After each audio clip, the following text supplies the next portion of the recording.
This is All India Radio. The news read by Valsa Williams. Campaigning for the second phase of Lok Sabha elections ends this evening. 97 constituencies spread over 12 states and one union territory will go to polls in this phase on Thursday. All 39 constituencies of Tamil Nadu will go to polls in this phase. Other constituencies are 14 in Karnataka, 10 in Maharashtra, 8 in Uttar Pradesh, 5 each in Assam, Bihar and Odisha, 3 each in Chhattisgarh and West Bengal, 2 in Jammu and Kashmir, and 1 each in Manipur, Tripura and Puducherry. Meanwhile, electioneering is gaining momentum for the third phase, in which 115 constituencies across 12 states and 2 union territories will go to polls on the 23rd of this month. Senior BJP leader and Prime Minister Narendra Modi is addressing rallies in Odisha and Chhattisgarh today. Addressing a public meeting at Sambalpur in Odisha, Mr. Modi said the people of the state are struggling with poverty ever since independence because Congress and BJD have been in power. He said his government is moving ahead with the aim that every poor, disadvantaged, backward tribal family should have a Pakka house by 2022. The Congress president began his election campaign in Kerala, which will cover several districts including his second constituency of Wayanad.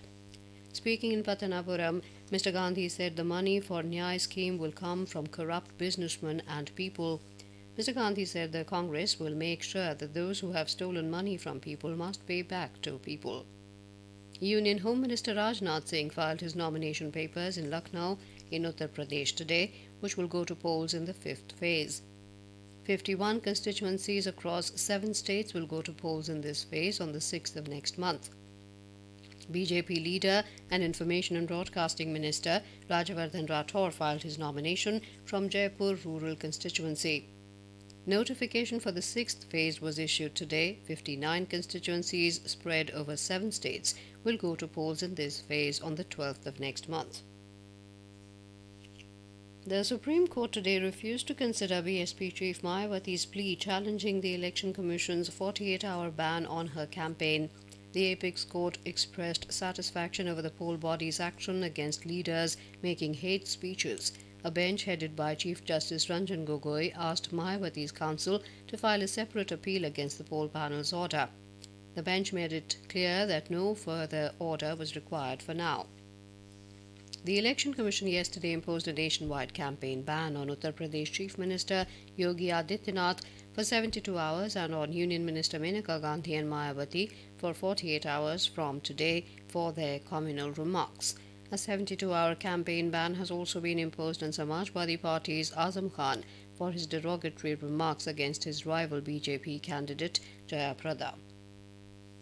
The Supreme Court today issued notice to the centre and asked it to respond on a petition seeking permission for Muslim women to enter mosques to offer prayers.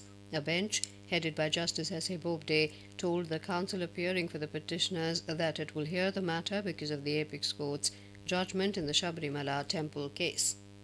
In the petition, a couple has sought the Apex Court's direction to declare as illegal and unconstitutional the practice of prohibiting the entry of Muslim women into mosques to offer prayers. During the hearing, the bench also sought to know from the petitioner's counsel as to whether Muslim women were allowed to enter a mosque in foreign countries. Civil Aviation Minister Suresh Prabhu has called for a review of issues related to the struggling jet airways, including rising fares and flight cancellations. In a tweet, Mr. Prabhu also asked the Civil Aviation Secretary to take necessary steps to protect the rights and safety of passengers. He called for working with all stakeholders for their well-being. Jet Airways is grappling with acute financial crunch and is operating less than 10 planes, besides temporarily suspending international operations. In France, a raging fire that tore through Notre Dame Cathedral in central Paris has been controlled. Firefighters managed to save the 850-year-old Gothic building's main stone structure, including its 2 towers, but the spire and roof collapsed. French President Emmanuel Macron expressed relief and vowed to rebuild the cathedral, described as the soul of the nation. In IPL cricket, Kings 11 Punjab will take on Rajasthan Royals at Mohali today. The match will begin at 8 in the evening. And with that, we end this news bulletin.